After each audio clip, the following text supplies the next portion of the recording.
รว่าคนญาติมีแต่บ่ถือเฮเนาะอันนี้เนาะ บ่ยอมรับเลย ญาติก็จะบ่ถือได้ เขาว่ามันได้เฮ็ดข่อยเขาว่ามันได้เฮ็ดเทื่อนึงในกะอยู่บ่ได้เว้าแล้วข่อย ได้ถามเด้ออยู่ดีไป โดอยู่ดีไม่แห้งเอ้ยร่ำรวยเลยบ่เดี๋ยวนี้นะ บ่ได้รวยล่ะคือเอานะคือเอาคนมันอะไรน่ะนี่อีกชวนแล้วคือเอาเลย โดยเอาโอเคพี่สบายดีปีใหม่อ้ายคนใหญ่เลยพี่น้องเอ้ยนี่อ้ายคนกกเลยแต่ว่าบ่คือกันปานใดเพราะว่าเพราะว่าบ่แม่นแต่ยังหนุ่มก็บ่รอซ้ำเฮา เฮาเกิดบ่ได้เกิดมาโดดิ โดย แบบทุกข์ยากเนาะเฮ็ดเวียกเฮ็ดงานเนาะ บ่มันก็แม่นอยู่ตัวนี้ก็มันเฒ่าแล้วก็บ่ต้องรอกันเนาะ ป้าที่นี่ข่อยก็ว่าเจ้าแล้วผู้นึง โอ้ยก็จะว่าอย่าว่าอยู่ๆกันแล้วเนาะสายพี่สายเลือดเดียวกันนะผมรอดิแต่ว่านี่ไม่ห่างมากต้องได้กอดก่อน ไปอย่าพูดเลย บ่พี่ใหญ่ เชื่ออยู่ดอกเฮ้ยเนาะ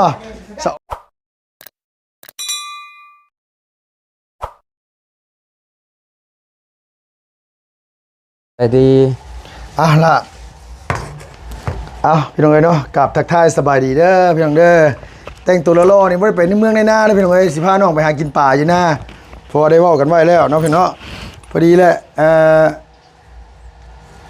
น้องๆผู้สาวก็อยากชวนผู้บ่าวไปเบิ่งให้เบิ่งนาอยู่หน้าบ้านโคกใหญ่มันเป็นได้ใดแดดร้อนแน่พี่น้องเอ้ยนาแลนากำอยู่ดอกมื้อนี้บ่ธรรมดาดอกมื้อนี้นะใช้หาถุงยางก็ได้ล่ะเด้อ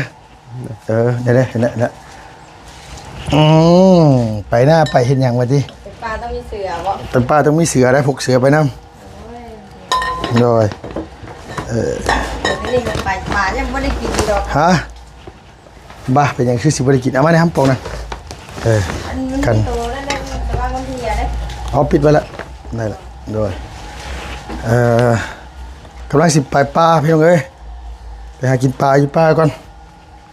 จักสิได้บ่ได้บุนี่คนขับรถไถก็ยังบ่เห็นอยู่อันจุกี้เอาน้ำตุกนี้มาล่ะไปมาโดยแมนกันเลยล่ะ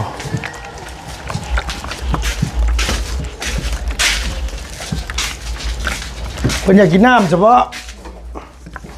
ได้บ่หมุนจุ๊บจ้าได้ดอก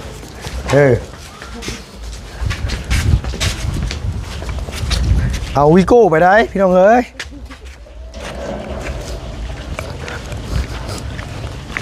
แดดซ้ำสุกี้เอ้ยพอแห้งหำเมื่อเฮา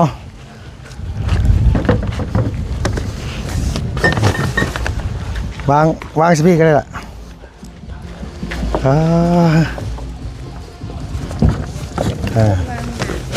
วางนี่ก็ได้แดดร้อนเนาะโอ้ยแดดเดือน4เบาลีกับอันว่านั่นก็ยังบ่ทันมาอยู่แล้วไปยืมแฮเลยชุกีบ้านแฮเป็นบ่ล่ะบ่เป็นบ้านแฮบ่เป็นแม่ตัวเช็ดได้สิได้ปลาให้ผู้สาวกินน่ะอันนั้นมองใส่ได้อยู่มองน่ะได้อยู่แม่กินง่ายโพดเอามองใส่ได้อยู่เพิ่นซั่นว่าโดยอันนั้นก็ได้อันนั้นผู้ชายกินได้น้ำลูกสาวโอ้โดย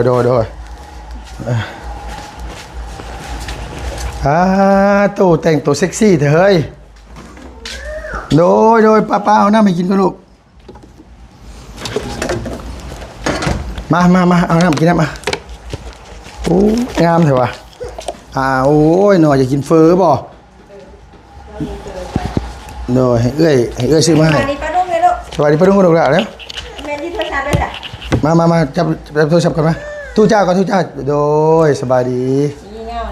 เพิ่นอยากกินข้าวพี่น้องเอ้ยมีเงานิดนึงข้าววิดเอากินบ่มีโดยคันมีซีนมากินแต่ซีนข้าวบ่กินเบิ่งเพิ่นสิบ่กินซีนเพิ่นสิตายพ่อแม่เพิ่นบ่กินข้าวฮะแท้แต่บ่ได้คู่ได้ติบข้าวนี่เจ้ายับติดเดียวบ่ไปติดเดียวเนาะเบิ่งก่อนเบิ่งอันหมอลำก่อนเต็มยังเต็มแล้วปลาแล้วอยู่ในตู้หมอลำไปน้ำได้เพียงบ่ได้เลยปลาต้องแต่มีหมอลำมีดนตรีนิดนึงเอาเทพพัดชัยไปน้ำด้วยแต่ว่ามันจะมีสัญญาณมาพูดอันอยู่พุ่นกันละพอได้อยู่ดอกมั่งเนาะด้วย น่าจะได้อยู่ดอกแต่มันบ่แห้งปานใดเนาะเจ้าสิขี่รถจักรไปบ่ขี่รถจักรไปซ่อนกับน้องไป3คนลูกเลยก็เจ้า ไม่ถ่ายว่า ให้ขี่รถไถกับบอลลี่เขาประมาณนะไปเนาะ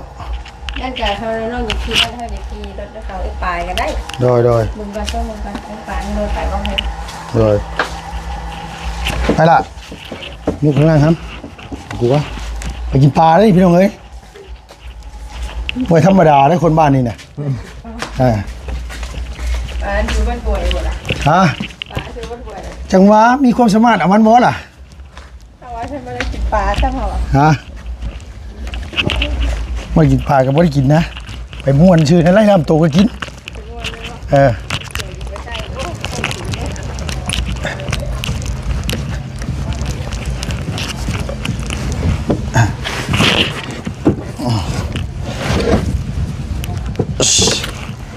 นี่ จะพอแบบยืมเพิ่น รักเอาของเขา ยืมเพิ่น ยังไม่ได้พอเลยนี่สำนี้ยังไม่ได้พอเลยจะไปเติมใหม่เลยนี่ ไปหายี่ป้ามาได้บ่ ฮะ เสียงแล้วอยู่น้ำปลาแล้ววะ โอ้ตัวนั้นบ่ได้ล่าบ่ได้ตัวนั้นนะผิดกฎหมายโดยเสือคนละเสือสนับสนุนเบียร์เหล้าพี่น้องเอ้ยเนาะปีใหม่แล้วพี่น้องเอ้ยจังได๋ก็ลุงเฮิมเนาะพี่น้องจังได๋ก็อวยพรอวยไสให้พี่น้อง FC เพิ่นยังจะดีเบิดสุขุสุขคนจงอยู่ดีมีแห้งความเจ็บจะได้ความไข้อย่ามีปรารถนาสิ่งใดก็ขอให้สมความมุ่งมั่นปรารถนาเดินทางไปไสมาไสก็ขอให้ตลอดปลอดภัยนะพี่น้องไปหลายคนอยู่พี่น้องเอ้ยผู้สาว4คนผู้บ่าวนี่2คน ไหน เอาบ่ลีเด้ นี่กระดับมาเลยกระดับ มาแล้วบ่ เก่งมาเลยกระดับ มาพี่ก่อนมาพี่ก่อน ป้าสิบ่ได้เองเนาะ โดยมาฮู้ปะพี่นะมันจะคืนเนี่ยมาฮู้ปะพี่รถเดี๋ยวจะไปส่งพุ่นโดย จังว่าบอกบ่ได้เด้จังกุ้มปากลูกปากหลาน แล้วพวกคือฉัน หัวคืออย่างนี้พี่น้องเอ้ยเนาะ สิได้สิกินว่าเจ้าเฮจึงบ่ได้อยู่ ได้มาจะล้างเฮนะ หลังเดียวนี่แล้ว เอาคือเป็นพ่อมาได้เลย นี่พวกตายครับเราไปอยู่กันไปก็อาศัยว่า เจ้าเป็นผู้ตึกตัวนี้ คอยกับเจ้าก็ชุกขี่ช้อนตัวนี้เนาะ ก่อนแยง ประมาณไปว่าประมาณ ไป ไปกันใครอยู่ประมาณไปน้ำคือกัน มันเอาเพิ่นขี่รถจักรไปเลย เอาไปก่อนนะพ่อ โอเคมีแต่ว่าเจ้ากับคอยคันชุกขี่ชินั่งรถจักรบ่ล่ะ รถยังก็ได้ รถยังก็ได้บ่ ไป รถไถฮอดแน่เว้ย ไกลได้ ฮอดก็ได้บ่แบบนี้เลยมันมือกล้องลุงมันต้องเอาแบบนี้พี่น้องเลยแบบว่า อีบ่ สู่ชนเนาะโดย อ๋อร้านน้ำใจก็จะให้เจ้าว่าให้ลุงนี่ยังรถจักรบ่จังซี่เจ้านั่งใส่คือเจ้าคือเจ้า บ่ เนาะ ได้แล้วคอยขับรถไถบ่เก่ง ย อมรถเลยนะมาแต่ไสเอกสิไปทางไหนดีนี่น่ะ นี่ข่าวว่าว่า โดยพออย่างซีมันทางไหนนี่ทางเมาได้บ่ โมเดลเลยเราอ่ะ เมาเด้ เมาแดดเลย สบายดีป้าลุงเนี่ยเนาะคนให้เฮ็ดสวนเนาะมาพี่ สวัสดีสวัสดีย่าน้อง โดยน้องสารามาแต่เซปูนโดยเพิ่นมาอันนี้หักแพงกันมาจับกล้องให้บ่มีเวียกเฮ็ดน้องบ่มีเวียกเฮ็ดก็เลยขอเฮ็ดเวียกน้ำไปซั่นว่า ดิน สิไปป้าโดยไปพุ่นละนาแซงพุ่นแหละไปหากินปลาก่อนว่ะโดย ผมว่านะ โดยอ้ายมาก็บ่มีเงินติดกระเป๋าจักกี่พี่น้องเอ้ยบาททีนี้ตายเบิดคักเบิดแน่ดีโดนเลยหรือ5,000กี่พบผีบ่3-4ก้นว่ะ เนาะไอ้น้องเห็นกันกับ มีบ่เฮ้ยจักแสนเฮ้ยปีใหม่เด้ ตัวถามกันได้ตัวนะ ปีใหม่เนาะปีใหม่ก็อ้ายเพิ่นมาพี่น้องเนาะพอได้ซื้อนี่แหละ ไปซื้อเบียร์ชื่อยังกินเนาะ โดยพอได้ไปนั่งน้ำหมู่พอบ่อายหมู่เบิ่งคนแล้วข่อยเบิ่งคักๆแล้วข่อยเบิ่งชะตากรรมแล้วข่อยเบิ่งในเละๆสินี่คือสิไปขุดมันมาข่อยเบิ่งนี่เอา เข้าใจครับ โดยเจ้า ไม่กินกับไม่ได้อยู่ที่ บ่ได้อยู่ บ่ได้อยู่ซ้ำบ่ บ่ได้เข้าไปยังตุ้มบ้านนี่อ้ายไปตุ้มมันบ่วังว่าเพิ่มมาบ่เอ้ยไปก่อน โดย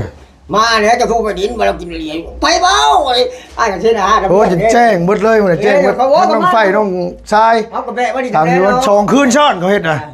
หาแต่ฟื้นกินนี่หาแต่ลูก เป็นว่าสิมาดินมาได้มาเห็นโพมากินนี่เห็นบ่ โดย ดังอย่างเป็นเอ้าคุณมาเด้ไม่ใช่แต่ว่าสินี่มาแต่เอารถไทยให้เบาเลยนะ เดี๋ยว เบา นี้ เพิ่น อยู่12 โมงแล้วนี่ แต่ว่าได้ย่างมา 12 โมงครึ่ง เที่ยงนี้ตามก็ยาวนี่แหละสมควร เตรียมไปว่าพักหญ้าขาวหุ่นเฮา เดี๋ยวเอาแล้ว มันเป็นจะลุงมั้งไหนจะเป็นจะ บังเหรียญ ต้องแลน มันนำมาพอแล้วบ่นี่ โอ้ยไม่ต้องห่วงก็ได้ไปนี่บ่เราเฮ็ดบาทเดียว นี่นะคอยใส่นี่ โอ้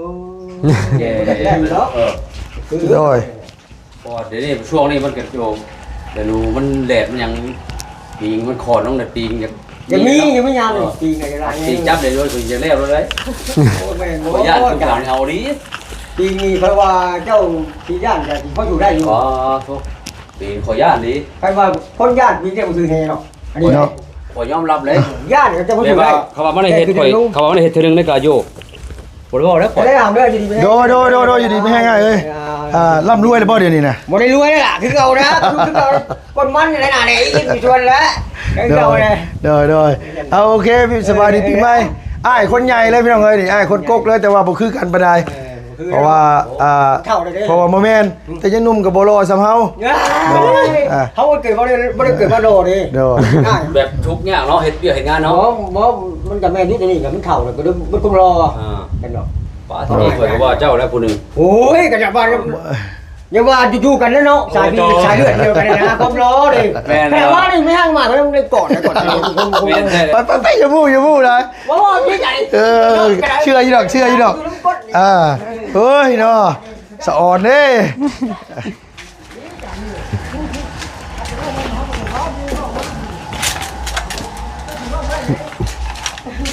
ยังคุยไงเนาะ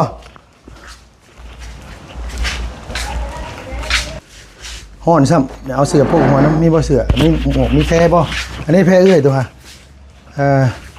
แพอยู่นี่เด้อ ฮะอันไหน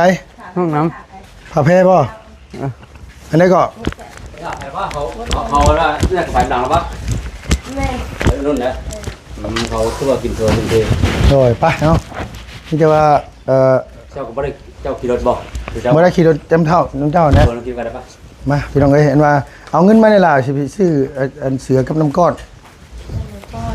บ่ได้ยีดอกกับน้ำพ่อเดี๋ยวไอ้สิเป็นว่านี่ไว้ ช่วงนี้ต้องอาศัยเมียพี่น้องเอ้ยช่วงนี้ เนาะ แพงเมีย เพลงเมียช่วงนี้นะ แพงเมียถึง มีเท่าไหร่น่ะ พ่อได้เอ้ย พ่อ มาลูกกันอีกได้ ฮะสุกี้จะมีเงินสดป่ะล่ะมีอยู่เนาะมาอยู่ในจัก4-5 แสนเอาผมมีเงินสดหน่อยคือสิเป็นหยังน้องมันก็เอาน้ำเงินน้ำพ่อนี่แหละเฮ้ยสแกนนะวะเจ็บโป้ ป้าโป้เลยบ่ป้าคืองามที่ลูกสาวมันนี่บ่ เปิดให้น้ำมาเปิดให้น้ำมาลูกเปิดให้น้ำมา แม่อยากกินเงาหน่อยนึงเด้อเพิ่นเด้อมื้อเด้อนี่เท่าไหร่ก็ล่ะจักแสน ำเงินหมด เอาใบพันเก็บไว้ด้วยล่ะใบพันเก็บไว้ให้น้องคนทุงมื้อนั้นพี่น้องเอ้ยอย่าน้องเพิ่นบ่มีเงินใช้อย่าให้ขึ้นให้3 แสนน้ำก้อนได้ล่ะเอาเจ้าไว้อันนึงก็ได้50เองมาให้อีก50เพื่อมันกันไว้กันตายไว้ฉะนั้นแหละขอบใจเด้อขอบใจเด้อเมียเด้อสุกี้ โดย เอาไม้ลุงมันไม่ให้นะอันนั้นน่ะ เจอได้เมียได้ป่ะขอเมียได้ป่ะ โดย เห็นก่อนเดี๋ยวมาเดี๋ยวมาเดี๋ยว คอมเมนต์ไม่ มาแล้ว หน่อยเอาไปพ่อกันดิเฮ้ยเอามานะครับตอนนี้ก็ยังเห็นที่อ่ะโอ้ยเนาะนี่ดีว่าขี่รถไปกับน้องเนอะต้องพูดจักอยู่นะภาษามากหน้าตู้สิงห์หลังสุดท้ายมูเลยใกล้ห่วย ทาบ้าแล้ว สาวนุ่นน้องหู้อยู่หรอกสาวนุ่นน้องหู้ ถามสานุ่นอยู่ไปหน้าซ้ายสานุ่นน่ะ อ้าวเราก็อยู่คนเขตนั่น โอ้ยคนขี่ก็ไปจักยังสานุ่นไปจักเลยนุ่นนี่จำเฮานี่แล้ว แม่นบ่เว้ยหู้อยู่หรอกแบะหน้าภาษาจุนเอ้ยนี่บ่แบะหน้าแต่ภาษาจุนหั่นโดย ไปได้เฮ้ยไปพ่อกันที่พุ่นเนาะโดยไปพี่น้องเอ้ยบุกเลยขี่รถล็อกเคลื่อนล็อกอย่างแรงๆเด้อเจ้าขี่รถจะไม่บ่เดี๋ยวขี่รถเมื่อยเด้อเจ้าไปน้ำไผ่อะไปน้ำไผ่บ่มาใช่ไหม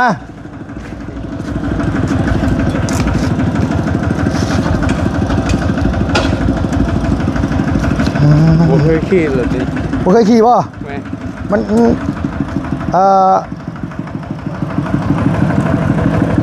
อยู่บ้านนี่ต้องขี่รถแบบนี้ได้ไปให้ไปสวน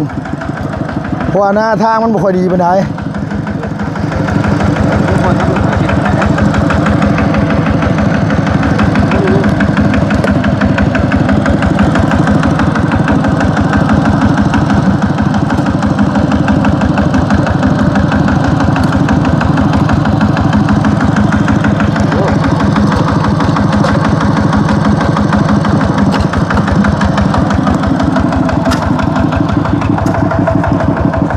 พี่น้องเอ้ยลาปีได้ไปขี่รถไทยนี่โดย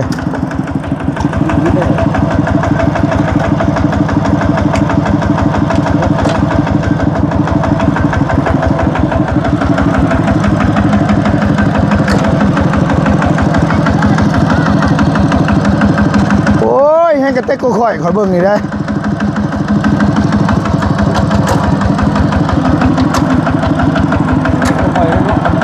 พวกรถนี่รถพ่วงคอยขับเก่งอยู่ ไล่อยู่เนาะรถมีรถทัวร์เนาะรถไทยนี่บ่ไหวแม่นบ่ พวกนั้นแล้ว โดย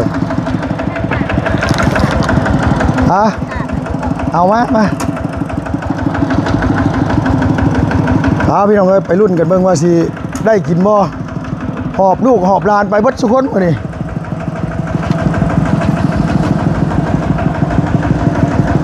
เอาไว้ข้างหน้าแล้วไปนี่แหละไปนี่เดี๋ยวเอาสารมาก่อน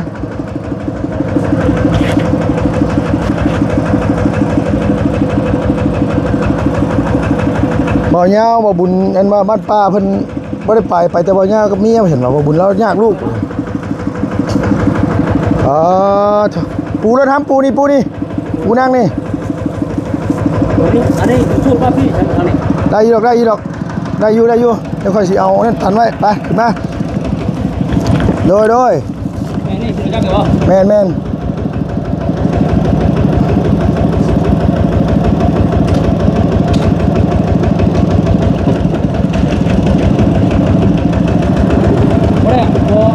่ได้เล่นไว้บ่ได้ละบ้าน โดยธรรมดา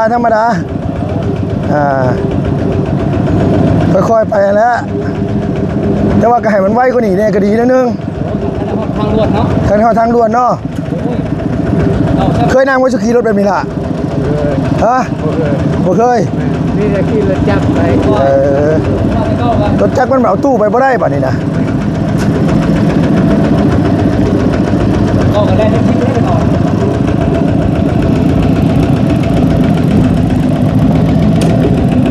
ไปรุ่นน้ำกันเลยพี่น้องเนาะสิได้พอ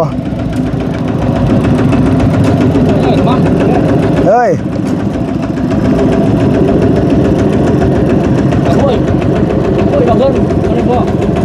เกิดมองไหม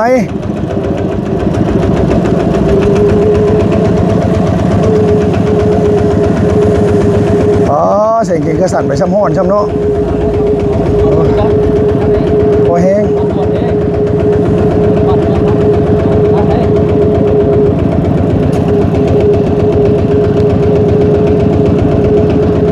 ผ้ามีดไปหรือเปล่าผ้ามีดไปหรือเปล่า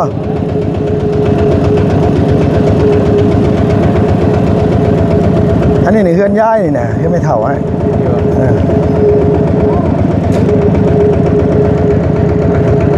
คนย้ายแล้วนางเฝ้าอยู่สงการมื้อให้แล้วมันว่านี่ก่อน บ้านโพลิส ฮะ อยู่แสดงโพลิส เล่นแล้วบ่มื้อนี้เอามันมื้ออื่นบ่ แล้วเรื่องมาเด็ก เราเทิงเล่นก้อนบ่เลย เราอยากเล่นกับคนนี้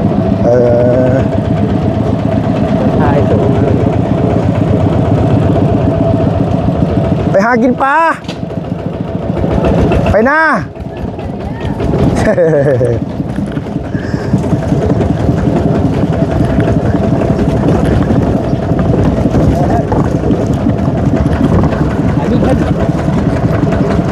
ที่ได้น่ะ โดยอย่าลืมจอดเด้ออย่าลืมจอดเด้ออย่าลืมจอดเด้อ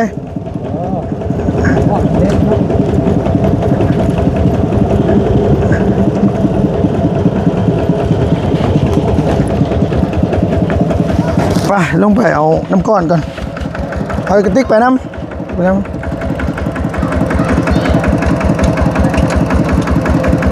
ไป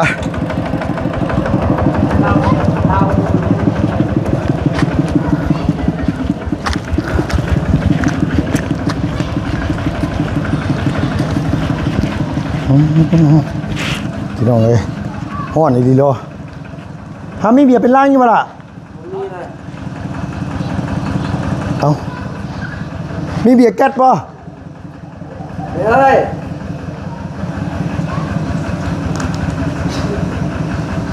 เฮ้ย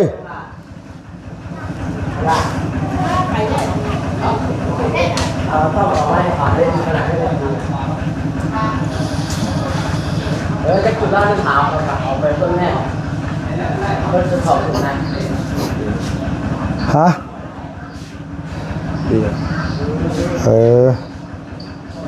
มานี่เนี่ยเฮ้ยซื้อเบียร์นะ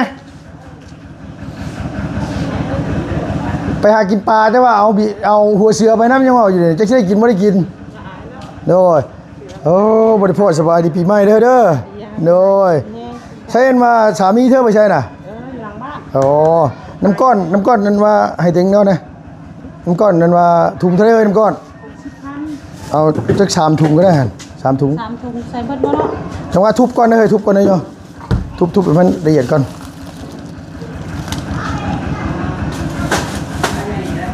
ไปการฮ้อนมันดิ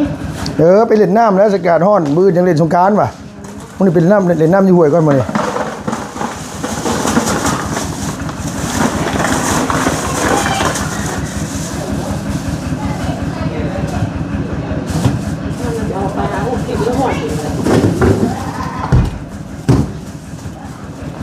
ทุบพืชนี่ก็ได้นะเฮ้ย ให้ขี่รถไถว่าไปนะ ขี่รถไถอันว่าทั้งเมียทั้งลูกทั้งนั้นน่ะขี่รถจักรน้องนุ่งขี่รถจักรไป เลย3 ถุงมันแพ็คบ่พอ ของเบิดบ่อยเบิดกับบ่เป็นหยังบ่เบิดกะเทใส่เครื่องนึงเดี๋ยวก็นั่นถือไปจอกมีบ่ยอจอกยางเลยเอามาน้ำหน่อยเด้อพี่น้องเอ้ยเอาแบบเต็มที่ด้วยนะมื้อนี้น่ะ มันได้น้ำแข็งเลยเนี่ย แก๊สเฮ้ยเบียร์เฮ้ย โอ้ยมันมาหลายเป็นแก๊สเลยขายเป็นกงที่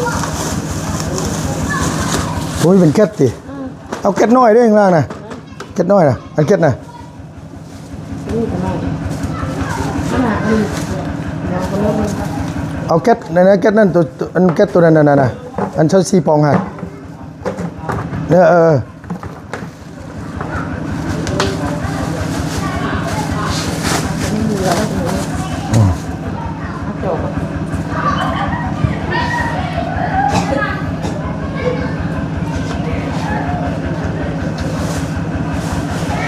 ปาโตปานนางมึกเสียงตายแล้วพี่น้องเอ้ยเนาะอันว่าพระแพ้โคกหัวไปป้าไปดงโอ้ย ฮะ ได้เบิดเอาเบิดเลยเลยมันเป็นแพ็คได้ครับแพ็คนึงตัวยันมันบ่เบิดซะบ่เพื่อเขาใส่น้ำใส่ใน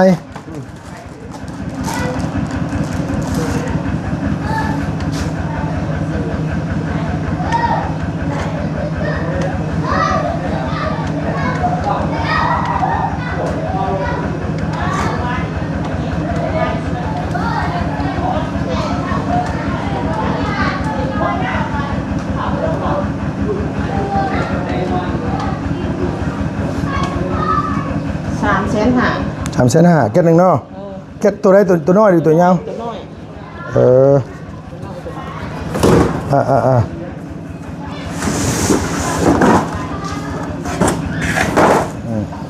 3,500,000น้ำก้อนเด้4,500,000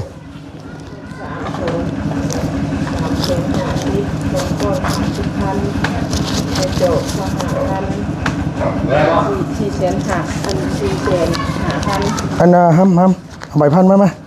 อันนี้ขึ้นไปใบนี่ที่จะเอาไม้ใบพันน่ะยืมก่อน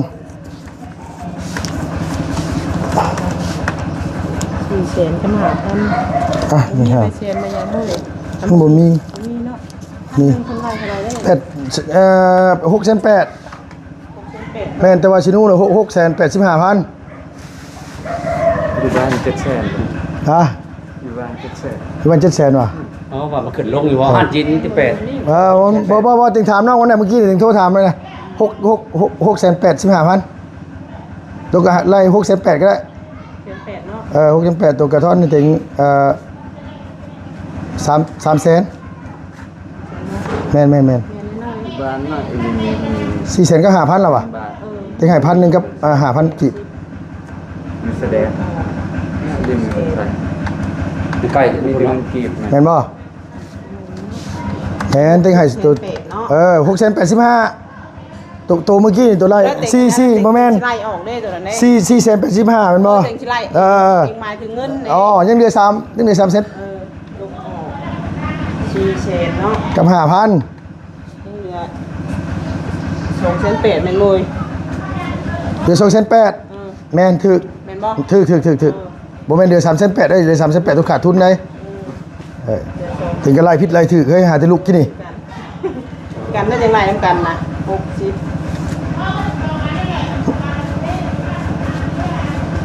ลูกเป็นโน้นบอกอะไรมันนั่นโน้น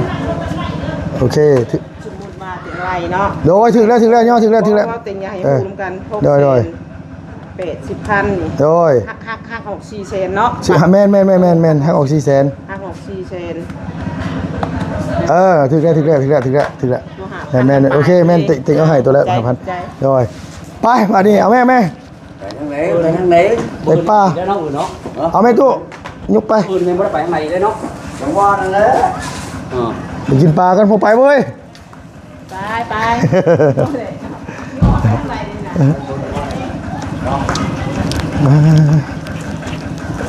ไปหากินปลาดิไปกินเบียร์บ่นี่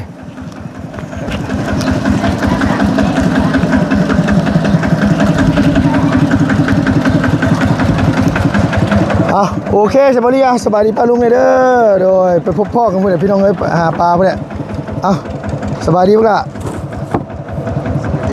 โดยป้าพี่น้องเอ้ยสำหรับคลิปนี้ไปเลยเด้อเพื่อนพบพ่อกันอยู่ให้อยู่หน้าเพื่อนแหละบ้านนี้เนาะบ๊ายบายสบายดีเด้อ